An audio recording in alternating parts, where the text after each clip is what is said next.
네, 오늘 이 룻기 3장, 창세기 24장과 함께 참으로 중요한 결혼과 관련된 본문이 되겠습니다. 성경이 말하는 결혼은 어떤 것일까요? 하나님께서 창조하신 최고의 영역은 뭐죠? 바로 가정이 되겠습니다. 이 가정에 대해서 이 시대는 여러 가지 이유로 늦춘다거나 또 피한다거나 아니면 회파하는 그런 모습들이 있죠. 제가 개인적으로 또 우리 교단적으로도 그렇고 동성 결혼을 반대하는 이유는 뭐 여러 가지가 있습니다. 물론 이제 정말 그 동성애의 어떤 그 회파된 본성에 때문에 괴로워하는 부분을 갖는 그 당사자들을 대해서는 우리가 그 마음에 그들을 정말 그 주의 사랑으로 대하는 것은 해야 되죠. 그렇다고 죄인을 막 우리가 정말 불쌍히 여긴다고 죄를 정당화할 수는 없듯이 이제 동성애 부분을 합법화하거나 또 그걸 정당화할 수는 없습니다.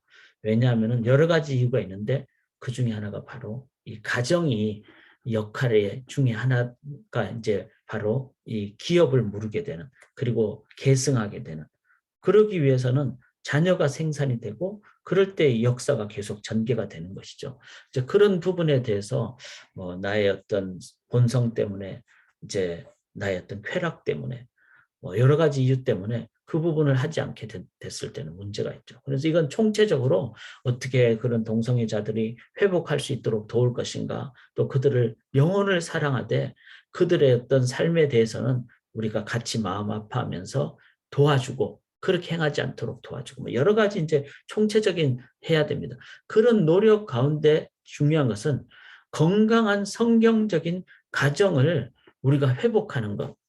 이것이 우리가 이제 앞으로 미래를 위해서 준비하는 것 중에 하나가 참 중요합니다. 마귀는요, 가정을 무너뜨리죠. 아담과 하와도 그랬잖아요.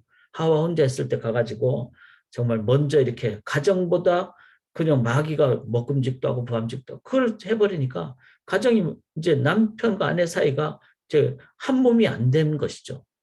같이 결론을 내야 되는데 자기 마음대로 그렇게 해버리게 되는. 자, 그렇게 됐을 때 마귀의 전략은 가정을 무너뜨리는 거다. 그러면 반대로 가정은 어떤 것일까요? 가정은 하나님께서 만드신 창조물 중에서 가장 최고의 영역이라는 겁니다. 그랬을 때 우리가 구원이라는 것은 나의 어떤 개인적인 어떤 뭐 죽은 뒤에도 계속 이제 우리가 영생으로 살아가는 그런 의미도 있지만 하나님과의 관계가 회복되는 것이죠. 그리고 그 관계의 회복은 바로 내 삶에서 에덴 동산의 기쁨이 회복되는 겁니다. 그 중에 최고가 뭐죠? 이 여섯째 날 했던 바로 가정을 회복하는 것. 그래서 구원은 창조 중에서도 가장 최고의 영역인 가정을 회복하는 것. 이것을 우리가 오늘 본문으로 이해를 제대로 하신다면은 그렇다면은 이 가정이 어떻게 하면은 이제 회복이 될 수 있을까? 그런데 지금 본문에 나오는 이 룻의 상황은 완전히 무너졌잖아요. 그러니까 모압 여인으로서 이제 유대인인 남편을 결혼을 했는데 죽게 됐죠. 거기에 이제 모압 땅을 또 떠나게 됐죠. 그러니까 자기 고향 땅도 떠났죠. 남편도 없죠. 거기에 뭐 집안이라고는 여자밖에 없는 그것도 나이든 나오미 시어머니 한 분밖에 안 계시고 그러니까 최악의 상황이 이 룻의 상황입니다. 그걸 바라보는 나오미는 얼마나 더 마음이 아프겠어요. 이게 최악의 어떤 상황, 최고의 불행의 상황이죠. 이럴 때 가정이 회복된다는 것은 기쁨이 회복되는 것을 의미하죠. 그래서 3장 1절에 보시면은 내 딸아 내가 너를 위하여 안식할 곳을 구하여 너를 복되게 하여 하지 않겠느냐. 이 안식 정말 가정은요 정말 안식하는 내가 편안히 쉴 수 있고 또 평안을 누릴 수 있고 또 재충전을 할 수 있는 그런 거. 그게 바로 복의 또 근원적인 영역이죠. 그래서 구원은 창조를 회복하는 건데 그중에 참 중요한 부분이 가정의 회복이다. 그리고 가정이 회복됐을 때 그때 이 가정을 통해서 이제 기쁨이 회복되고 그다음에 어떤 뭐 남편과 아내 사이의 어떤 행복한 어떤 관계를 넘어서 이제 자녀를 낳게 되면 어떻게 되죠? 보존과 계승의 어떤 영역을 갖게 되죠. 가정이 무너지면 보존이 안 됩니다. 계승이 안 되죠. 가정이 회복됐을 때 그때 부부 사이의 기쁨도 좋지만 자녀와의 관계가 생기게 되는, 그리고 그 가정이 계속 대대로 연결될 때 이제 역사 속에서 계승이 되는, 보존이 되는 그런 영역이 되죠. 구절을 한번 보시면 이는 당신이 기업을 물을 자가 됨이니이다. 이 성경은 치우치지 않죠. 부부간의 기쁨도 얘기하지만 이제는 역사 속에서 계속 전개되는 이 부분. 자, 이런 그 가정의 어떤 가족의 중요함을 이제 균형 잡히게 이해를 한다면은 중요하게 여겨야 되겠죠. 그것도 우선순위로 여겨야 되겠죠. 이걸 놓고 기도를 해야 되겠죠. 이게 참 중요하다는 겁니다. 그런데 오늘날에는 나의 개인적인 쾌락, 나의 뭐 개인적인 즐거움과 자유를 더 누리기 위해서 나는 결혼을 늦게 하겠다, 안 하겠다. 아니면은 뭐 성적인 관계는 같지만 얽매이는 그런 어떤 뭐 가정을 갖는 것은, 부부를 합법적으로 법적으로 하는 것은 싫다. 이거 다 성경에서 벗어난, 그리고 우리는 작은 거를 취하지만 큰 것, 영원한 것은 놓쳐버리는 그런 모습이죠. 그래서 저희가 우리 자녀들에게, 우리 교회에 청년들이 참 많고 자녀들이 많잖아요. 저는 우리 교회에 이 성경적인 가정을 자녀들에게 잘 물려주는, 이것이 우리 교회가 해야 될 중요한 사역 중에 하나다. 자, 그래서 가정은 기쁨과 보존과 계승의 영역이다. 전인적인 영역, 균형적인 영역, 우선순위의 영역이다. 이거를 먼저 생각하면서 나가야 됩니다. 제가 시대적으로는 좀 제가 얘기하는 거는 좀 안 맞더라고요. 저는 20대 중반 정도면 결혼을 해야 된다, 이렇게 성경을 연구하면서 주장을 막 합니다. 근데 20대 중반에 결혼을 하려면 언제부터 자녀 양육을 그렇게 해야 될까요? 10대부터 해야죠. 아니, 그 이전부터, 어릴 때부터 그걸 교육을 시켜야죠. 그런데 막 그 나중에 뭐 20대 초반에 얘기를 하면은 안 듣죠. 그때는. 자, 이런 부분, 그런데 참 이런 부분이 참 이 시대하고는 참 다르다. 그러면 우리가 우선순위를 가지고, 성경적인 관점을 가지고 우선순위가 있다, 가정은. 그것과 함께 가정은 또 어떤 영역입니까? 여기 3절을 보시면요. 그런 정도는 목욕하고 기름을 바르고 의복을 입고. 자, 이 이제 보아스의 이 타작마당 이 상황은 우리가 지금 이제 문화의 관점을 볼 때는 좀 이해가 어렵죠. 그런데 당시에는 이 보리 타작을 언제 했는가 하면은 이 오후부터 했습니다. 왜냐하면은 낮에는 덥고, 또 이 오후부터 저녁부터가 이 바람이 부는 그런 지역적인 특성이 있습니다.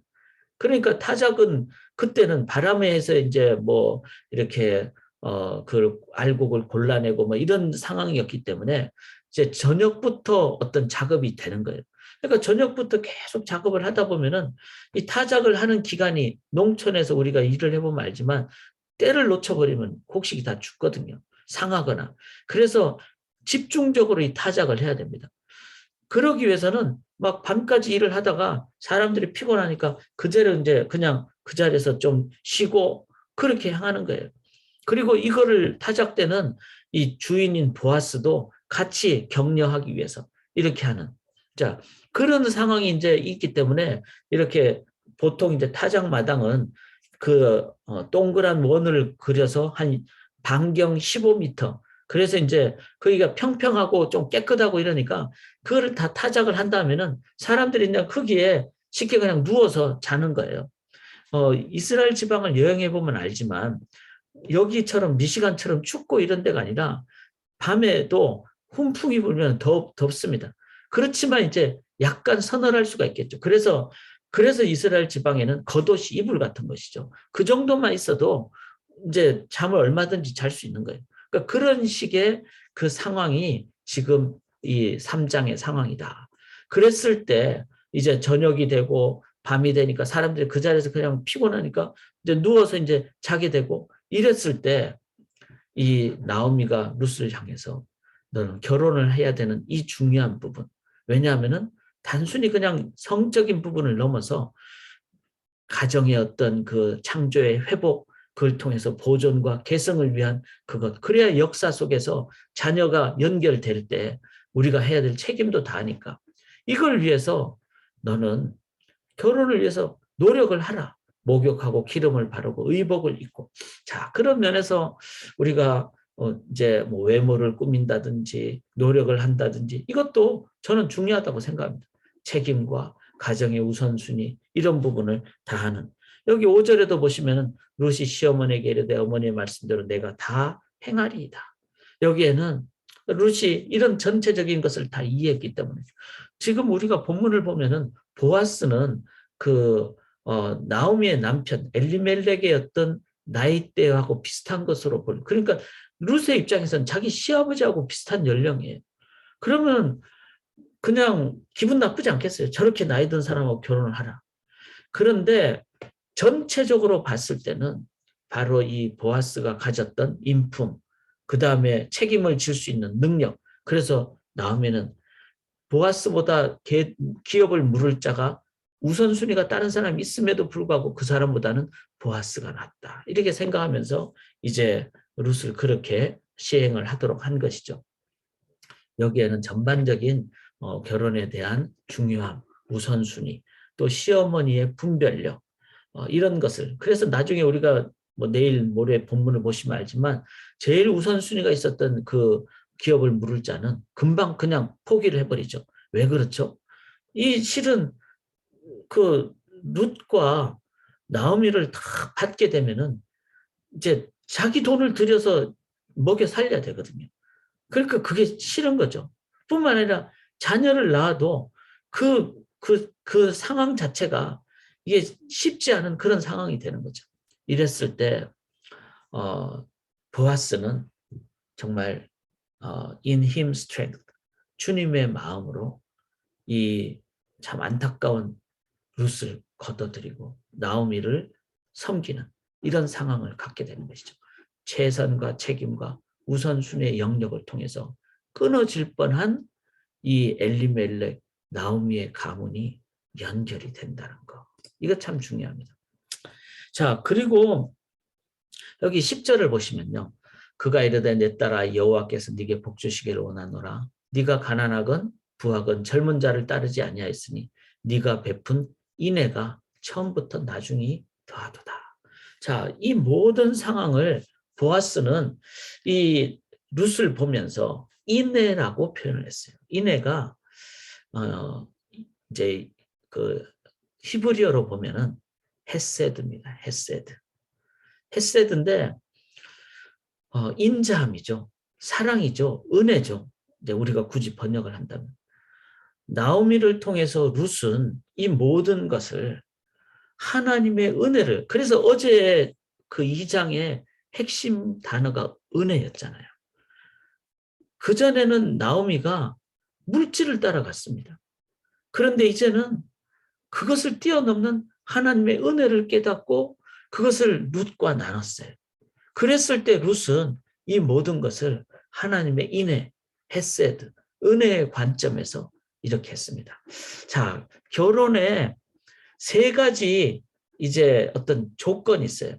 그게 뭔가 하면 첫째는 가정은 기쁨, 보존, 계획, 우선순위라는 거죠. 두 번째 그걸 위해서 내가 할 수 있는 최선의 노력을 다한다는 거죠. 그런데 그래서 뭐 예를 들어서 뭐 치장도 하고 화장도 하고 뭐 몸매도 관리하고 뭐 남자들 같은 경우는 뭐 여러 가지 노력도 하고 그렇겠죠. 그런데 그보다 제일 중요한 것은요. 헤세드입니다. 헤세드. 하나님의 그 은혜가 있을 때 외적인 외모의 그 아름다움을 뛰어넘어서 영적인 매력을 갖게 되는 겁니다. 보아스가 이것을 볼 수가 있었고 그러니까 결혼을 할 수가 있게 됐죠. 그리고 그거를 통해서 이제 이 무너질 것 같은, 끊어질 것 같은 나오미의 엘리멜렉의 가문이 이제 보아스를 통해서 또 연결이 되고 그것은 그냥 육적 가문의 연결을 넘어서 영적 가문, 바로 다윗 왕의 선조가 되는 그런 상황을 갖게 됩니다. 오늘 제가 꼭 좀 기도할 것은요. 바로 이런 가정을 이루는 것에 대해서 저희가 기도할 수 있기를 원합니다.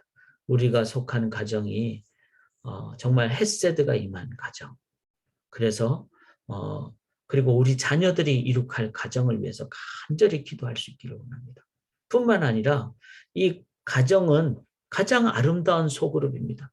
교회가 우리 셀이 또 조 반이 바로 가정 같은 교회가 될 수 있도록, 그리고 또 교회는 은혜가 있는 곳이니까 헤세드가 있는 우리의 가정이 될 수 있도록, 이걸 놓고 우리가 간절히 기도하실 때 그때 저는 정말 이 룻기를 제대로 이해하는 모습이 된다고 믿습니다. 그래서 오늘도 기도하실 때 우리 아픈 분들 간절히 눈물을 흘려가며 기도하실 수 있기를 원합니다. 정말 주위에 아픈 분들이 참 많습니다. 우리 위해서 기도하고요. 우리 탈북자 위해서 기도하고 우크라이나 상황 위해서 믿음의 기도 드리고요. 특별히 오늘은 우리 미래의 모든 가정, 또 우리 소망의 모든 가정들이, 또 우리의 소그룹들이 다 천국의 모습이 될 수 있도록 우리가 기도할 때 하나님은 땅에 떨어뜨리지 아니하시고 응답하여 주실 줄 믿습니다. 하나님, 먼저 우리 속에 하나님의 거룩한 신부로서 하나님의 은혜를 입는, 힘입는 헤세드의 인애의 마음으로 체험받기를 원합니다. 그리고 하나님과의 그 신랑 신부의 관계를 넘어서 이제 그 은혜가 넘쳐서 우리의 자녀들이 귀한 가정을 이룩한 우리의 자녀들의 가정이 정말 하나님의 헤세드가 넘치는 가정이 되게 도와주시옵소서. 그래서 부부간의 아름다운 사랑을 넘어서 자녀를 낳고 또 역사를 이어가는, 그것을 하나님 나라 가정으로 만들어가는, 영생으로 나아가는, 그래서 모든 가정이 헤세드가 넘치는, 인애가 넘치는 복의 통로가 되게 도와주시옵소서. 뿐만 아니라 교회가 가정이 되고 또 가정 같은 교회가 되게 인도하여 주셔서 하나님, 이 사회 정말 육체적인 쾌락만 앞서가거나 무정한 사회가 되어가는 이 사회, 가정의 그 아름다움을 우리가 함께 나눔으로 에덴 동산이 회복되고 천국의 모습이 이룩될 수 있도록 주님, 교회의 모든 가정 소그룹을 하나님 나라 선포와 건설로 하나님 이용하여 주시고 사용하여 주시옵소서. 이제 기도할 때 신랑 신부의 깊은 교제를 하는 기도 시간을 갖게 도와 주시옵소서. 믿고 의지하며 감사드리오며 살아계신 예수 그리스도의 이름으로 간절히 기도드리옵나이다. 아멘.